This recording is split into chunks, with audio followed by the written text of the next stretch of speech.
कृष्णानं नोकरी करणं हा जर तुम्हाला गुन्हा वाटत असेल तर त्या गुन्ह्यात मी पण सामील आहे. त्याची शिक्षा मला बी मिळाली पाहिजे. कृष्णाला जोपर्यंत तू या घरात घेणार नाहीस तोपर्यंत मी हे घर सोडतोय.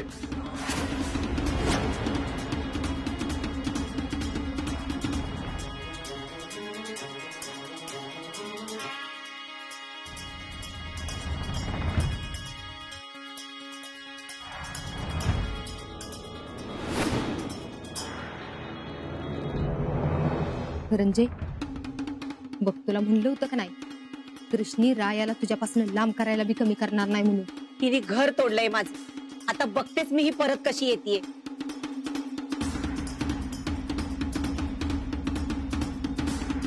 राया थांब.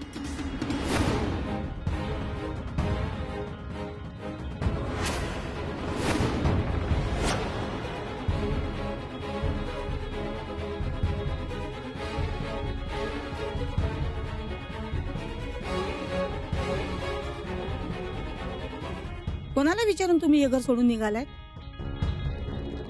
मी जिवंत असताना तुम्हाला या घरातून बाहेर जाऊन देणार नाही. हे घर जितकं रंजनाचं आहे तितकाच माझा बी या घरावर हक्क आहे.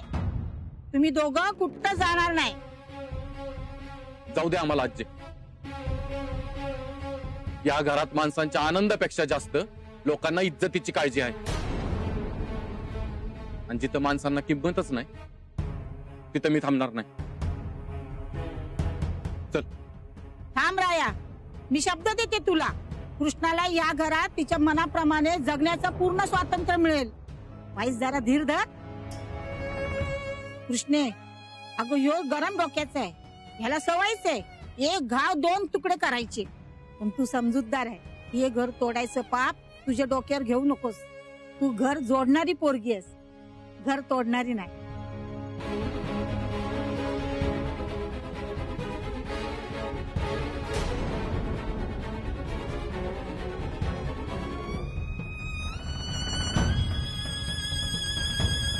रंजे, अगं ही तर परत येते की ग. आता तर तुझा पोरगा बी गेला, तुझा मान बी गेला, आणि ही जर परत घरात आली तर तुझी या घरातली सत्ता बी गेल्याशिवाय राहणार नाही.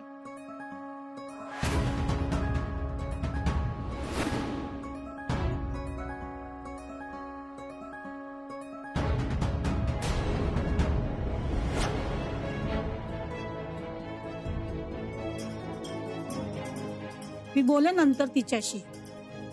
तुम्ही नका काळजी करू. तुम्ही तुमच्या खोलीत जा.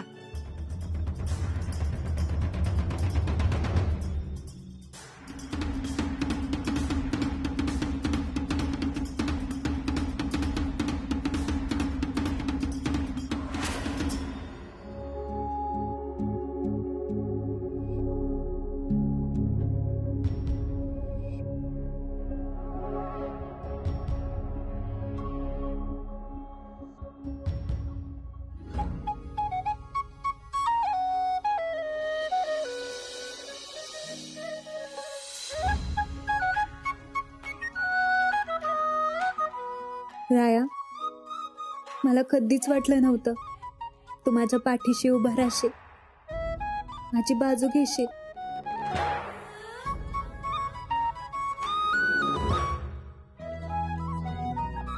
बर, अगं का नाही राहणार.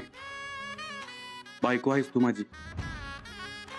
लग्नात शपथ घेतलीये मी, तुझं रक्षण करीन, तुझी काळजी घेईन, कुठल्या बी कठीण प्रसंगात तुझी साथ सोडणार नाही, तुला कधीच एकटं सोडणार नाही आणि कायम तुझ्या पाठीशी राहीन. मी या दिवसाची कधीपासून वाट बघत होते. आणि हा दिवस तुझ्या आयुष्यात यायला उशीर झाला त्यासाठी मला माफ कर.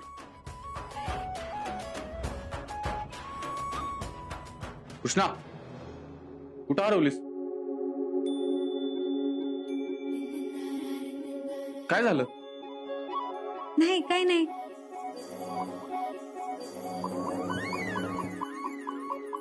ते बॅगेतले कपडे परत कपाटात ठेवून दे.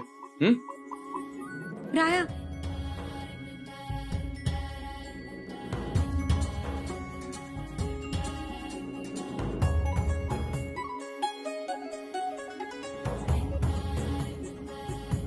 राया, थँक्स. तू माझ्या पाठीशी उभं राहिलास आणि माझी बाजू घेतलीस.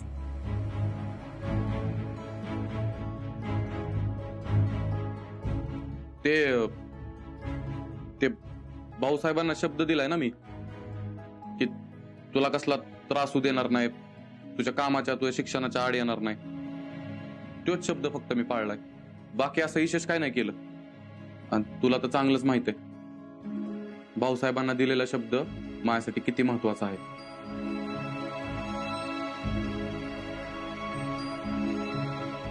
आणि मी नाही का महत्वाची तुझ्यासाठी?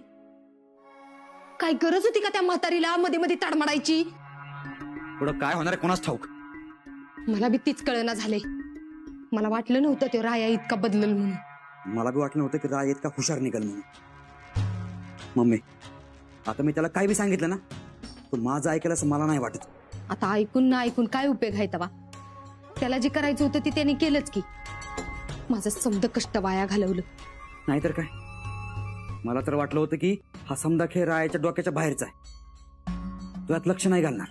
मला बी असंच वाटलं होतं. पण आता आपल्याला काहीतरी करायला पाहिजे. करेक्ट आहे मम्मी. आता आपल्याला हातावर हात ठेवून जमणार नाही मम्मी, नाहीतर वाट लागेल आपली. त्या सीसीटीव्ही फुटेजने समजा घोळ घातला. सीसीटीव्ही? अरे देवा, अरे घरात कवा लागला कॅमेरा आणि मला कसं काय माहित नाही. आता काय खरं नाही. आता भाऊसाहेब आपल्याला घरातनं बाहेर काढणार. आता बोललेलं सुद्धा त्यांनी ऐकलं असेल. अरे देवा, काय करू आता? काय करू? आधी सांगायचं नाही सी. मम्मी, अगं मम्मी, मी कारखान्यातल्या कॅमेऱ्याबद्दल बोलतोय.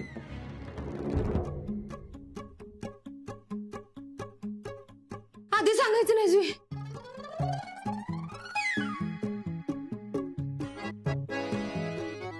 खा आता. कशाला? कशाला? माझं डोकं चाललं म्हणून मला सारखं देत असतेस ना. हा, आता हे खा म्हणजे तुझं डोकं चालेल. काय चाललंय मम्मी? अगं मी काय बोलतोय, तुझं काय चाललंय? आम्ही भेसळ केलेला ट्रक एंट्री न करता कारखान्यात बाहेर काढला, त्याचं सीसीटीव्ही फुटेज रायने बघितलंय, त्याच्याबद्दल बोलतोय मी. आणि मी राया कृष्णीला घरात घेऊन आला त्याच्याबद्दल बोलत होती. अरे तुझा विषय वेगळा आहे ही मला आधी सांगायचं नाहीच वी.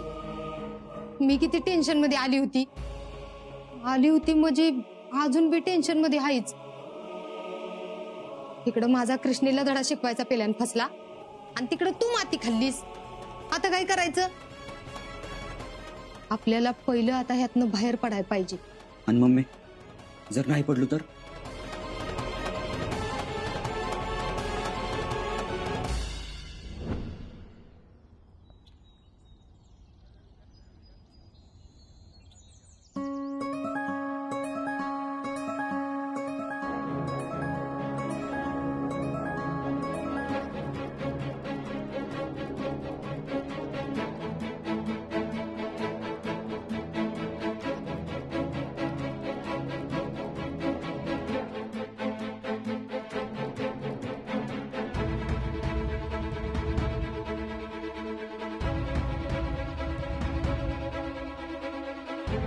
आई अगं,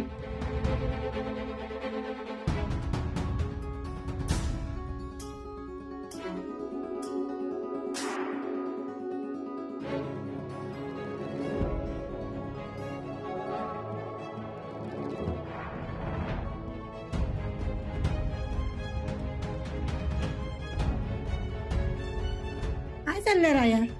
नाश्त्यावर असा राग काढू नकोस. मला भूक नाही. आजी आहे तुझी मी, मला समद कळतंय तू का खात नाही असते. या विधात्यांच्या घरात जेवणावर कुणीच राग काढत नाही. मी कुठं राग काढतोय तवा? नाही ना, मग खा बघू. ये मी भरवती. अरे तू असं उपाशी गेलास तर मला तरी खावंसं वाटेल का र? चल, वेडेपणा करू नकोस, बस. धर खा.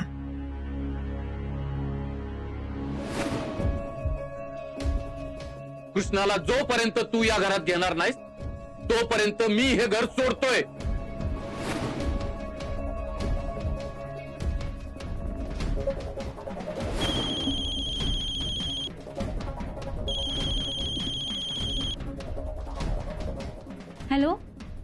बोला ना सर.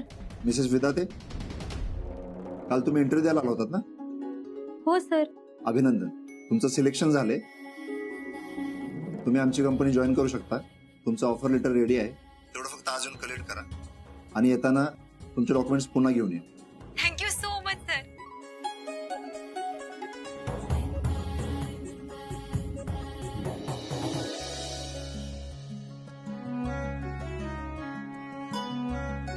राया, राया, राया, राया, राया, अरे थांब की.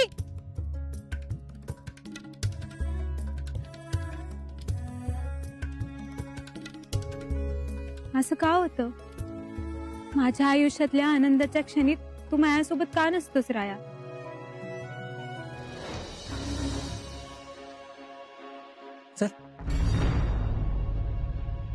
एक मुलगा आला होता, त्यानं सांगितलं फक्त रायबान विद्यार्थ्यांच्या हातामध्ये ते.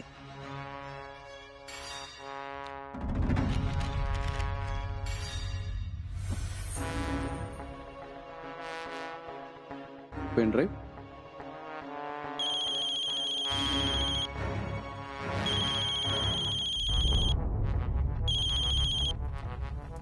हा बोला ना सर. मिस्टर विधाते, तुम्हाला जी मदत पाहिजे होती ती मी तुमच्यापर्यंत पोहोचवली आहे. मिळाली तुम्हाला? थँक्यू सर, तुमचे लय आभार. बघा काही मदत होतीये का त्याची. हो सर. ठीक आहे.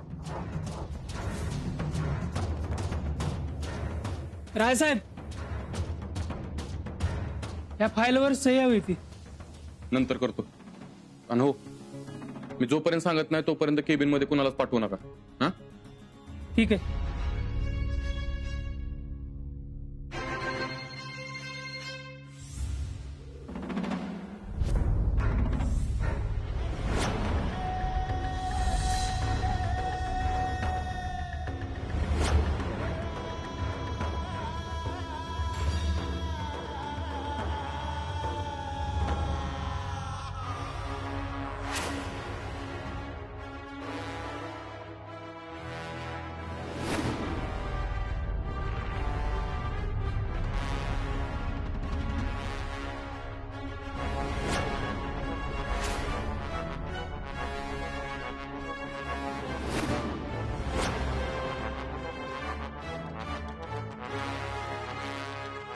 कारखान्यातनं निघणारं ट्रक, विश्वजित साहेबाच्या कंपनीत पोहोचणारं ट्रक हे वेगळं कसं?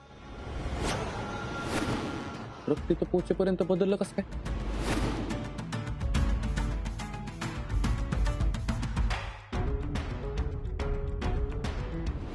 आत्ता माझ्या लक्षात आलं, तो ट्रक तिथं का उभा होता.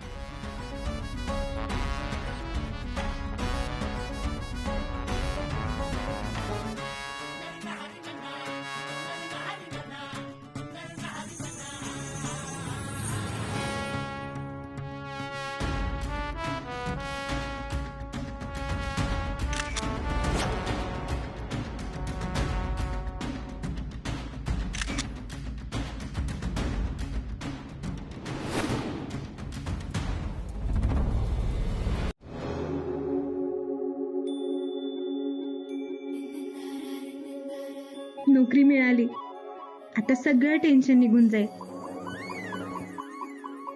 आता माझा खर्च मी उचलेन आणि मामा मामीला पण मदत करता येईल. हे सगळं रायामुळे शक्य झालंय. आता तर त्याला सांगायलाच पाहिजे.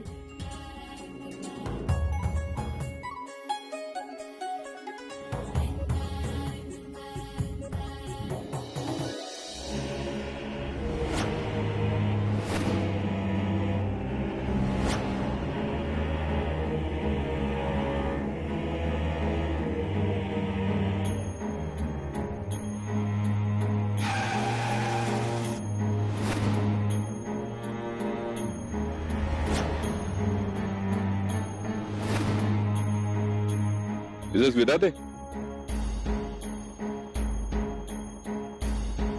अहो काय करताय तुम्ही? जरा समोर बघून चाला. Sorry sir, sorry. माझं लक्ष नव्हतं, खरंच सॉरी.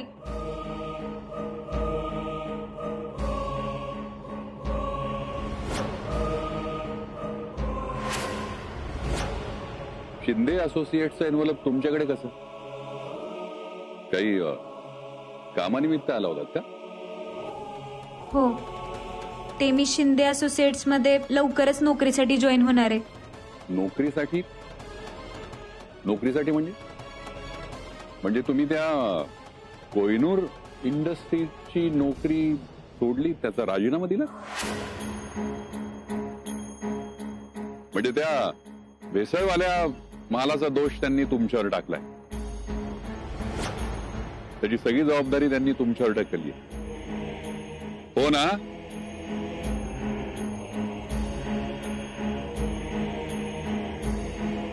चला गाडीत बस. नाही, या सगळ्यात मी बोलणं योग्य नाहीये, पण हे जे काही झालंय ना ते अजिबात मला पटलेलं नाहीये.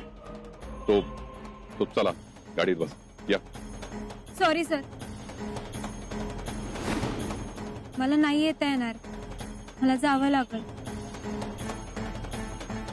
मिस कृष्णा, मी तुमचं काही एक ऐकणार नाहीये. चला गाडीत बसा. गाडीत बसा.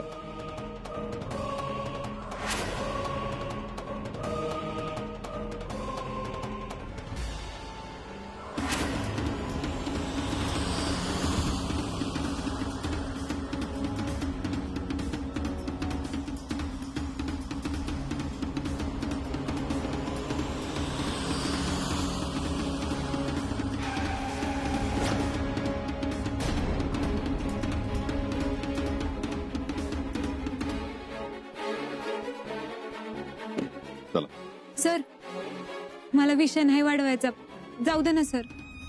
चला म्हटलं ना. सर प्लीज ऐका ना माझं. Sir sir please sir, sir एकदा ऐकून तरी घ्या माझं. सर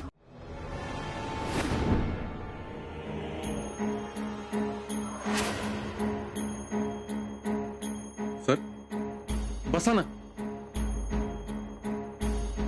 कृष्णा आधी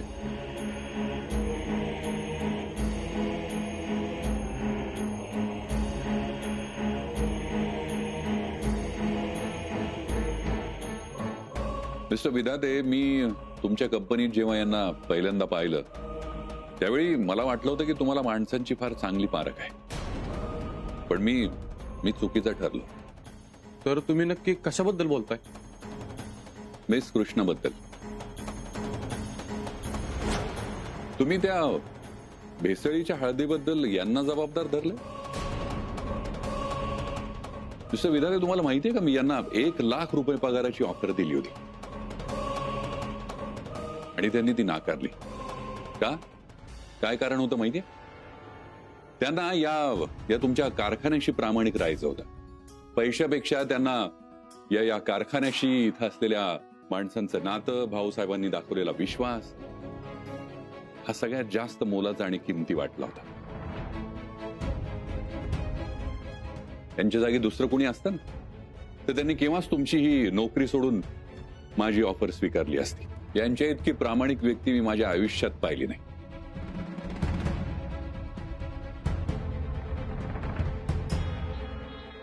आणि तुम्ही यांना नोकरीहून काढून टाकले. या हुशार आहेत, या खूप शिकलेल्या आहेत आणि तुम्ही अजिबातच शिकलेले नाही आहात ना, म्हणून तुम्हाला यांची किंमत नाहीये. या मुलीने तुमच्या कारखान्यासाठी काय काय केलं ना ते मी डोळ्यांनी पाहिलंय. अशा मुलीला कामावरून काढून टाकलं.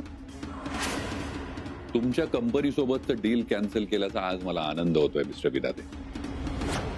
तुमच्यासारख्या कमी शिकलेल्या माणसांनी अशा हुशार मुलीला कामावरून काढून टाकणं, यात तुमचं नुकसान आहे, तिचं नाही. तुम्ही अडाणी आहात हे तुम्ही स्वतः जगासमोर पुन्हा एकदा दाखवून दिलं. तुम्ही पात्र नाही आहात अशा मुलीबरोबर काम करण्यासाठी.